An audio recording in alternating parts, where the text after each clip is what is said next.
Before we kick off the show, if you're a fan of History Hack, please do what you can to support the show. We completely get that not everyone is able or willing to dig into their pockets. Times are hard, but by dropping a like, subscribing on Twitter and YouTube, and importantly, leaving a review wherever you get your podcasts, you can help the programme grow and reach more people. If you're interested in becoming a supporter, go to patreon.com/historyhack, where you'll find perks from secret Facebook groups to early release material. If you just want to leave us a one-off tip, go to ko-fi.com/historyhack. The links are in the description. And whatever form your kind support takes, know that we are massively grateful. Enjoy the show. Hello and welcome to another instalment of History Hack. We've got another slightly different lineup for you today because we're doing something boaty. I'm joined by Chris, because who better to talk about boaty stuff than our resident kind of German Navy, German princess, all-round metal boat correspondent. Chris Sams is in the house, but Chris, we're not doing metal boats, so why are you here? Hi, Zach. Yeah, I found this quite an interesting subject. I did one with Charlie a little while ago and we were talking about the Third Anglo-Dutch War, and I've started to get into wooden ships as well as a sort of a general thing. And this is good. We are corrupting you. Maybe. Not enough German ships, but yeah, I found this really interesting. This is something I didn't really know that much about, and yeah, it's a really fascinating story. So who's our guest today and what are we talking about? Okay, so today we have Alan Smith, who is a former journalist who now spends all of his free time dedicated to the noble art of naval history. He guides on HMS Victory. He's a volunteer at the Museum of the Royal Navy in Portsmouth and is a researcher for the Diving Deep Invincible 1744 project. He's here today to discuss the subject of his new book, Balchen's Victory, the loss and rediscovery of an admiral and his ship. Welcome, Alan. It's great to see you. How are you doing? I'm good, apart from the horrible cold, but yeah, I'm ready for it. Shall we start? Do you know what? I'm going to go off-piste, actually. We talk about Victory, and immediately everybody thinks of current Victory, if you will, because HMS Victory in Portsmouth Dry Dock is, of course, still a commissioned vessel in the Royal Navy. But we're not talking about that Victory, if I'm right in saying so. So which Victory are we talking about here? Because there are a few that have this name. Yeah, we're talking about the fifth Victory, would you believe? It was the predecessor of Nelson's Victory by about 30 years. She was launched in 1737, and actually it was a peculiar time of rebuilding ships then. So although she was launched in 1737, in fact her origins go back way back to the 1685 when she was launched as the Royal James, and that was the brother of Charles II. So it started like then, and at that period they used to take ships apart and rebuild them, and yeah, she was a 110 gun ship, beautiful by all accounts. She was described as the finest, largest navy in the Royal Navy. And she had the largest guns available, big 42-pound guns, and a complete bespoke set of bronze guns, which of course, shortly after that, they're superseded by iron guns and smaller guns. But yeah, she actually had an up and down life, the same as Balchen. Not only having various collisions, she was rebuilt in the 1690s, 1694, 1695. And in 1721, she actually caught fire when they were breaming her, cleaning her bottom, and burnt almost down to the waterline. So they piled her up as a pile of timbers in Portsmouth Dockyard until 1726, when the Admiralty decided to rebuild her. So although she was a quite new ship, she had a lot of history behind her. They also had a bit of a design quirk when they rebuilt it, didn't they? Because the surveyor of the Navy and the master shipwright had a bit of a falling out about how they wanted her built. And the shipwright disobeyed what he was told to and put in all these extra bits, which could prove detrimental later. Yeah, I mean, most ships then, they had the quarter deck, they had the poop deck, a poop royal, and for some reason on the latest Victory, they put a deck above the poop royal. So she had 4 galleries at the back of the ship there, extraordinary high. And she was also quite short relative to the number of guns she had on her. So she tended to waller, she's crank, which meant she had to have more and more ballast put down in the hold, which actually made her so close to the waterline that in the slightest swell, she couldn't even open her guns on the leeward side. So yeah, she was very much over height, but also there are questions about her timbers, because having been stowed on a pile of, still on the Admiralty books as HMS Victory, actually she was a pile of logs in the dockyard. So questions rose about, well, how many of those were suitable? Were they rotten? So there's. Let's rewind then and talk about the big protagonist here, Balchen. Yeah, I call him Balchen. Some people call him Balchen. But... So he's born just 9 years after the Restoration and ends up making his way into Charles II's Navy Royal, doesn't he? So talk us through his early life, his experiences, and his route into the Navy. Yeah, I mean, he was born in February 1669 in Godalming in Surrey, but it was certainly volatile times, not only political and religious because of the Restoration, but also we'd come through a whole series of 3 Anglo-Dutch wars while he was in his youth. And in fact, he served under 6 different monarchs. So it just shows after over 60 years, 6 different monarchs.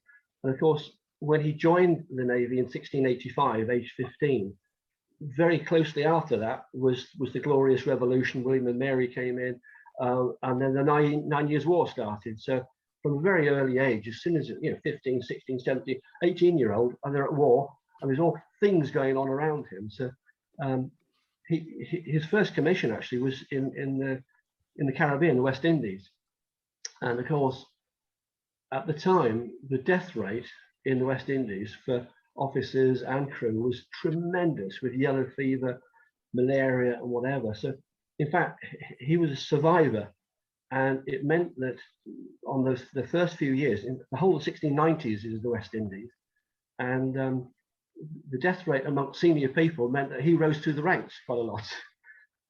His first commission was a young lieutenant on it was a frigate, HMS Dragon. And we know from the probate records that during his time on the ship, at least two senior lieutenants died of yellow fever. So he was being promoted all the time, with actually probably working quite hard, but nevertheless, as a survivor, that's sort of what happened. He actually got his first commission there under Admiral Sir John Neville, because he transferred from the Dragon to the Admiral's flagship, and he obviously performed very well, because it was in about 1697 that they captured a French ship, the Virgin, and he got his first command. And it wasn't through his friends or whatever, it was the Admiral promoted him to that. So he must have been doing fairly well as a young officer. Like we said, this is a bit of a grey area for people with popular history with the naval. We've had the 3 Anglo-Dutch wars. Next, people tend to think of the Royal Navy in sort of the Napoleonic period and about the sort of grandstanding and sweeping everyone out of the way. What was the Royal Navy like in this period as he was starting to take his first steps on the command ladder? Well, the United Provinces, or the Dutch and the English, certainly were the 2 powerhouses in terms of maritime powers. But there'd been, between 1652 and 1674, there were 3 Anglo-Dutch wars. So while they were tearing each other's navies apart, the French suddenly woke up to the fact that they had no empire across the world there. And under Louis XIV, the great Sun King, he started to rebuild the navy. So although it was certainly not Nelson's powerhouse, it was certainly up there, but it was then in a position where it needed a quick catch-up. The French were building new arsenals right across France, at Brest, at Nantes, and so Rochefort. So really, it was a question of rebuilding while the next war, the 9 Years' War, came up. But I have to say, by about 1707, the War of Spanish Succession, the Royal Navy had basically crawled itself back to be mistress of the seas, because neither the French nor the Spanish would actually come out to have a major battle. They'd rather send out privateers to disrupt merchant ship. So it's true to say that she was a leading power by 1707, 1708, certainly by the Treaty of Utrecht in 1713. The trouble is, as we go through his career, Balchen's career and the ship's career, between 1713 and 1739, the next war that started, during those years of peace, it was the pacifist government under Robert Walpole, and they stopped any spending on the Navy or the armed forces. So when war started in 1739, although we still technically had a big Navy, there's only 35 ships that fit for service. So it had to rebuild itself again then. I think that one of the fundamentals of the book is that the catastrophe that led to this HMS Victory going down and Balchen going down was a massive catalyst. The Admiralty Board was cleared out within 2 months. Lord Anson came on as captain at the time, and that was really the catalyst for the massive changes that actually led to the powerhouse of Nelson's Navy. There's so much that I want to dive into, and I think we'll come back to what happens to this victory a little bit later. But I want to just kind of dwell on his kind of combat record and his combat experience for a second, if we can, because his first taster of full-scale inverted commas battle comes in 1702. Tell us about that and his role within that, and the impact of that on him and his experiences. Yeah, it was the start of the War of the Spanish Succession, and although there'd been various engagements, the first major one was actually under quite a big fleet under Admiral Sir George Rooke, and he had quite a big fleet squadron that went down to try and capture Cadiz, but failed. And in that squadron, Balchen was there on a 28-gun HMS Vulcan, a fire ship, and on their way back, they met this huge convoy of transport ships and French escort ships entering the Bay of Vigo, and basically it was a complete wipeout of the whole fleet. We captured 6 of the French warships, escort ships, and burnt or destroyed 6 others, and the whole of 19 Spanish ships were captured at the same time. So it was a spontaneous engagement, as it were. And in fact, despite having quite a small ship on Vulcan, the records show that he actually captured a French ship called the Moder, 56-gun Moder, which then he took over as HMS Moderate. So that was his a command there that he'd taken over in 1703. That was his first major battle. A few years later, though, he's on the receiving end of the opposite sort of end of that, with the Battle of the Lizard, where he's part of the escort. What happens there, and what goes wrong for him? Yeah, bless him. He'd just come back from 2 commissions on the coast of Guinea, and if you thought the West Indies was a bad place to get ill, the coast of Guinea was pretty bad. So he'd just come back from that, and he was ordered to join a 5-ship squadron under Commodore Edwards to escort a fleet of merchant ships. And so there's only 5 ships there, and they're going past Lizard off Cornwall. And out of the blue, 2 huge squadrons under Admiral Duguay-Trouin and de Forbin. And there were 2, although they were in the French Navy, they were privateers, because they're actually sponsored, because, I say, the French would not come out in full fleet battle. And so they arrived on the scene with 12 mighty warships. And of course, Balchen's ship was all of them were overtaken. Only 1 escaped of those 5 ships. 1 blew up, and Balchen's ship was captured, the HMS Chester. And it was one-sided, and we come to meet Duguay-Trouin again after that. But if I may, there's a little piece which is it's the court martial, because when you lose your ship, you're court martial. There's a tiny little piece here which I've quoted from the court-martial. It just describes what this guy was like. The Chester was in her proper station, was engaged until being boarded by 3 of ye enemy ships, and at last they having entered many men and his own men driven off ye deck, and the ship much disabled, Captain Balchen was seized on ye quarter deck, and the enemy then got possession of ye ship, and the court being satisfied that Balchen in all particulars discharged his duty on this occasion, the court did acquit Captain Balchen. You just imagine there on the quarter deck, and the troops are firing over there, and he's, yeah, right.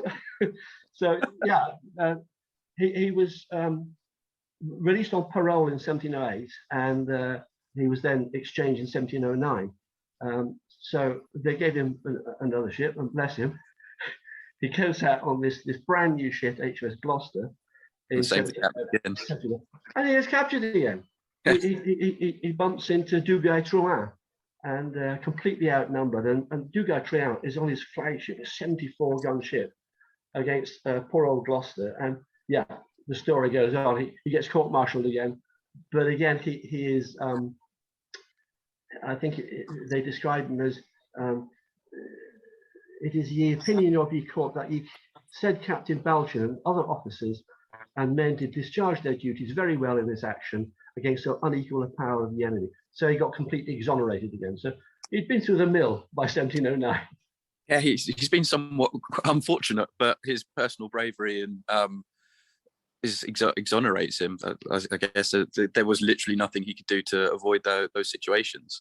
No, I mean, as I say, because there weren't any fleet actions, it was the Royal Navy was they couldn't entice anybody out of Brest or Nantes or Rochefort or Cadiz. So it's a question of just guiding, escorting convoy ships to keep the merchant going to the Americas, to India, to the Caribbean. And of course, the French would come out in small groups and attack. So it was unavoidable. By the same token, the Royal Navy was doing the same. So trying to intercept any traffic going between the Caribbean, the Americas, Canada, back into France again. So once he's back in service on this 54-gun frigate in 1709, HMS Colchester, he's doing the same as Duguay-Trouin. He's up and down the channel, and he captured at least 4 merchant and warships, and getting the prize money in for that, etc. And he had a whale of a time until the Peace of Utrecht in 1713, because he'd also go down to the Mediterranean. And that's, again, where he proved himself, and he's amassing prize money then, but no full battle at the time.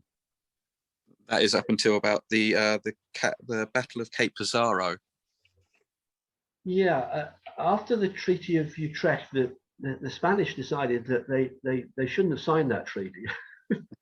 And they decided to carry on recapturing stuff that they'd lost under the treaty.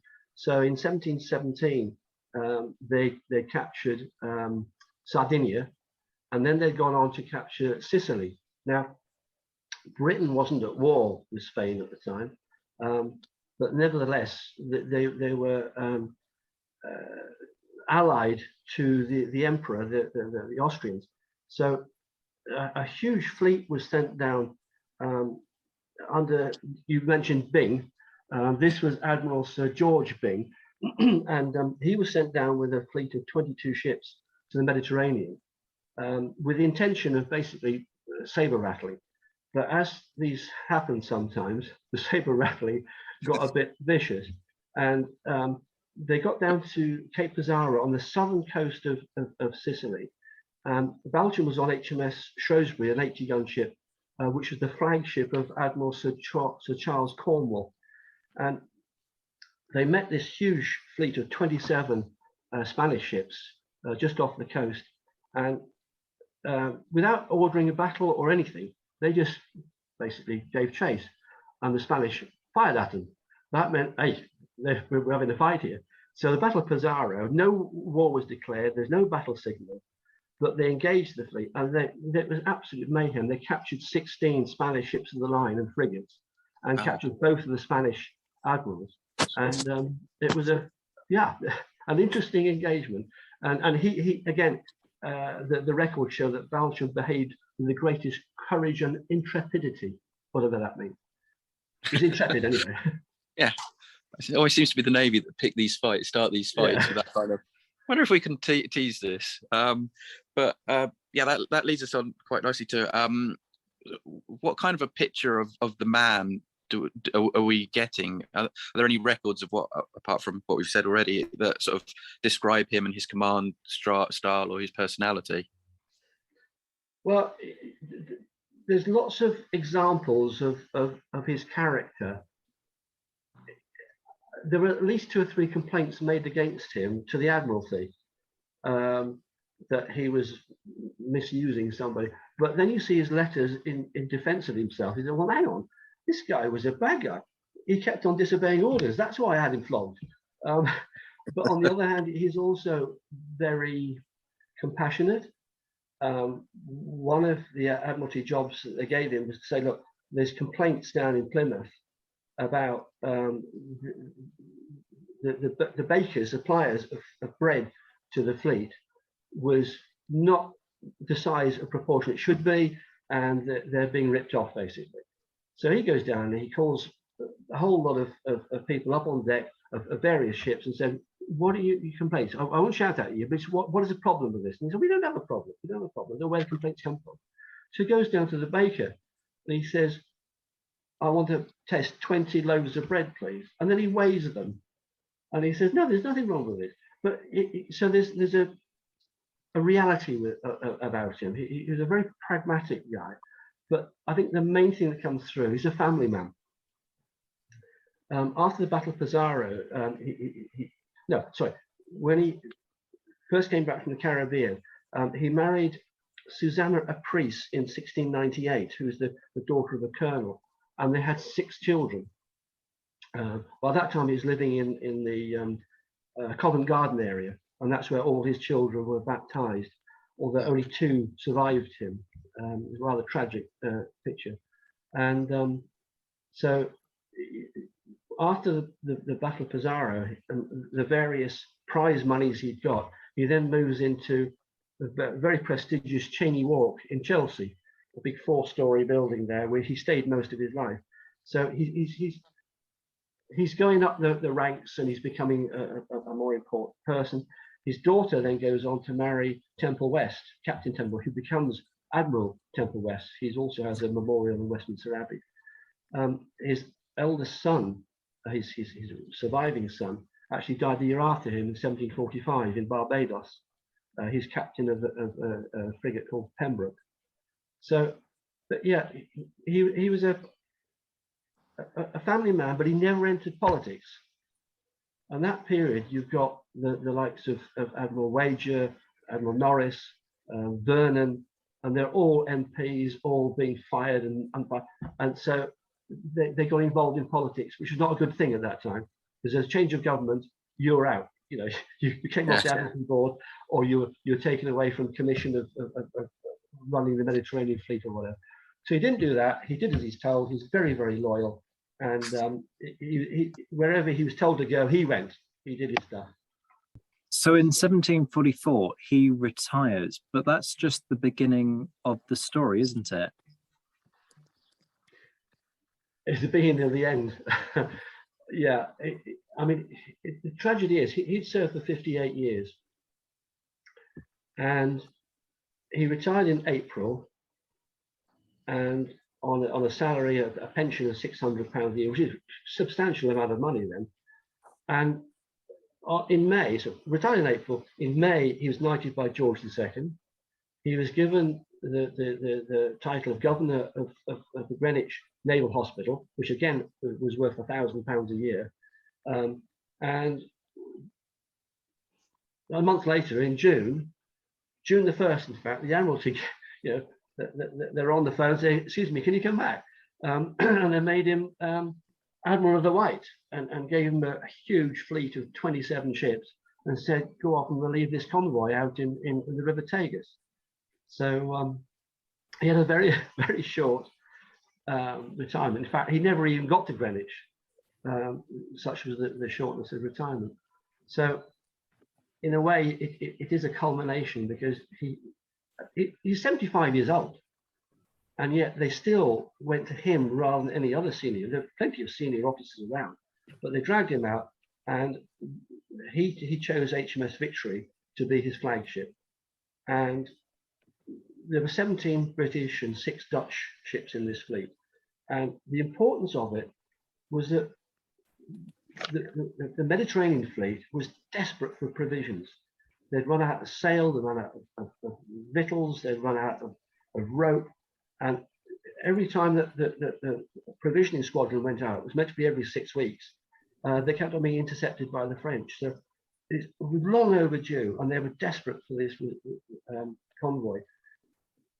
The French anticipated this, and they knew that the state of the Mediterranean. So when the huge victualling squadron set off, they went into the River Tagus estuary in Lisbon, and the French then blockaded them in. They wouldn't let them out. So this was quite a desperate situation in a period of the war where it was touch and go whether the Mediterranean fleet would survive or not.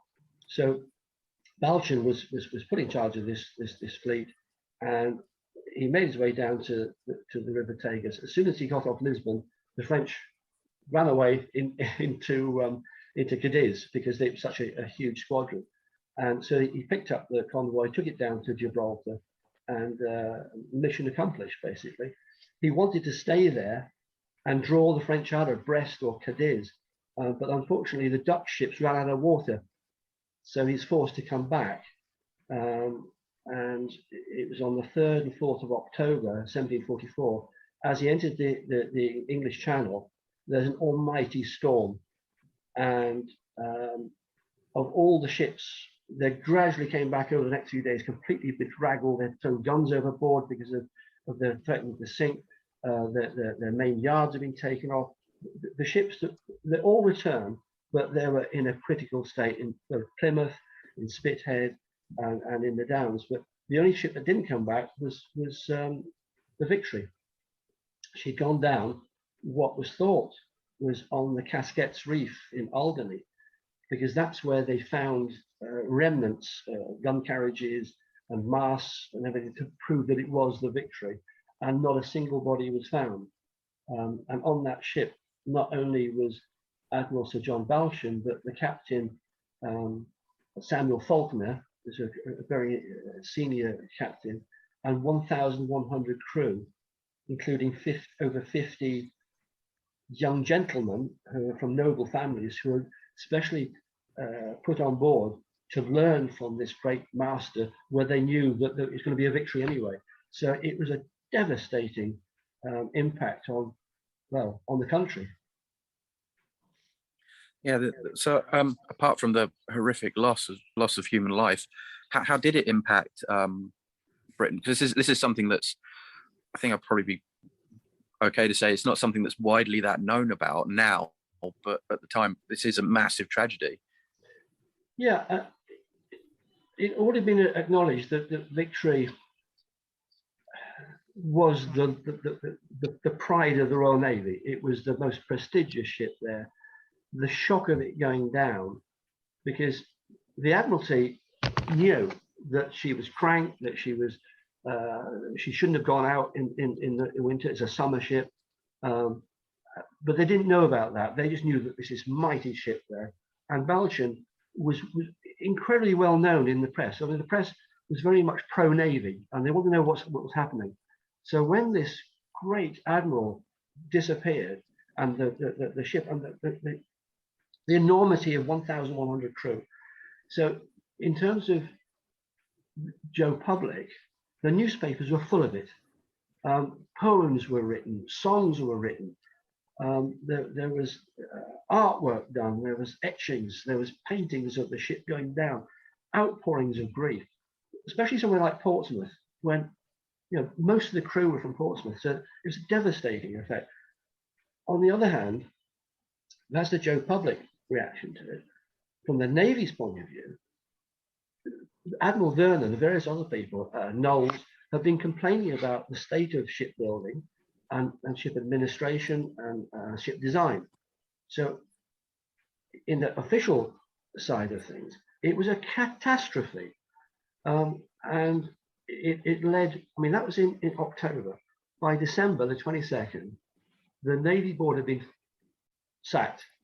Earl Winchelsea, the first Sea Lord, was dismissed, and they brought a new board in, which included the Duke of Bedford and the Earl of Sandwich and Anson. They were the three biggest reformers that actually tore up the copybook, decided to redo the design of ships, naval administration, dockyard administration, which actually was the catalyst to then rebuilding the Navy through from the 1747 right through to Nelson's powerhouse, as I said before. So the ship goes down. The admiral and his ship sort of slip into obscurity, or at least they did until 2008. What happens? Yeah, in 2008, everybody thought, because of the records of the time, that the ship had gone down in the Casquettes Reef in Albany.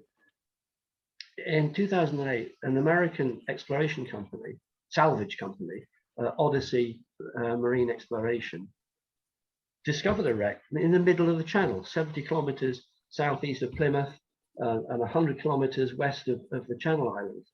So it just debunked the whole idea that she'd hit the reef. She'd actually gone down, which was actually demonstrates the problems with the ship itself.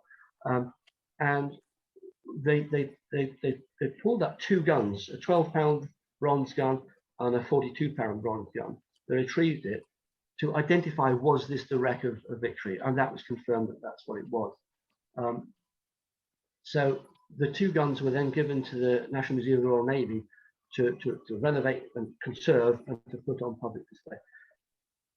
It basically, when it was discovered in 2008, 2009, there's been basically 10 years of political and legal wrangling about what to do with the ship.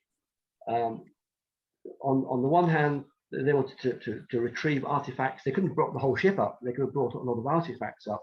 So it wasn't a question of like a Mary Rose, but it was something to get a whole lot of material up to study and etc. On the other hand, there's a big maritime archaeology argument that no, let us stay in peace. It's a war grave, if you like. We've got two guns up here. So this went on through judicial reviews, a High Court hearing, and eventually the MOD said no, let her lie where she is. The argument being that the argument for bringing stuff up was because deep sea trawlers were going to disrupt the site. There'll be looting and all the rest of it. But the assurance from the MOD was that no, let her lie there 24/7. We can monitor what's going to go on, and basically a whole lot of it is emotive because the last descendant of Admiral Balchen was Richard Temple West, and he was arguing passionately to let the ship and its people rest in peace. Unfortunately, he died in 2018, 2019, before I actually got to meet him, and I was so upset about that because I think I tried to bring back to life this great man. Yeah, there is that kind of grey area between when does archaeology stop being grave robbing, and it's especially difficult with marine archaeology with ships that go down, because as you said, they are someone's tomb, and there's that kind of study of history outweighing respect, so it does become a bit problematic. But so what does that mean for the wreck now? Is it just going to, she will just be left in peace? Yeah, was it last year? I think it was last year. The Joint Services Sub-Aqua group from Plymouth, they went out there to inspect. They got to get special permission, and they sent me a whole lot of underwater pictures of it, and it's quite a moving sight when you've got the underwater pictures. You've got the divers in there, and there's these great guns, just literally one gun piled up over the other, and there's bits of timber there. And I've recently been involved in the dives on the wreck of HMS Invincible that went down in 1758, and that's just 3.2 nautical miles off Old Portsmouth.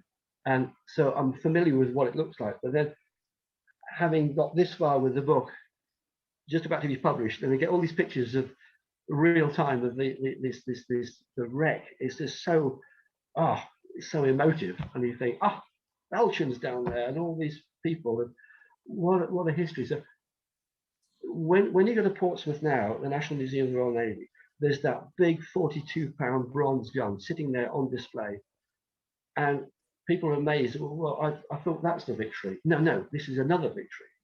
And whilst that is becoming more visible, I just hope that will also remind us not only of the ship, but the man behind it. So the purpose of my book was actually to coincide with this gun there. What is behind that gun? What is the history behind that gun? And what about the people, especially Balchen? Which is a really nice point at which to plug your book vociferously, if we may. So remind everybody about the title and crucially where they can get it. Yeah, it's published by Pen and Sword, and you can get the book from Pen and Sword. I think it's under Amazon as well. It's in the US Naval Institute on their website. I know that in my local Waterstones, they've sold out their copies. So it's basically available on the website WX Smith. It's on the website of Waterstones, and various deals are there. I know on the Pen and Sword, on their own website, they're doing a deal on it, which is slightly cheaper than this price. Folks, Balchen's Victory, go buy it. It's a fascinating read. Alan, it's been really interesting talking to you. Thank you so much for joining us. Absolute pleasure.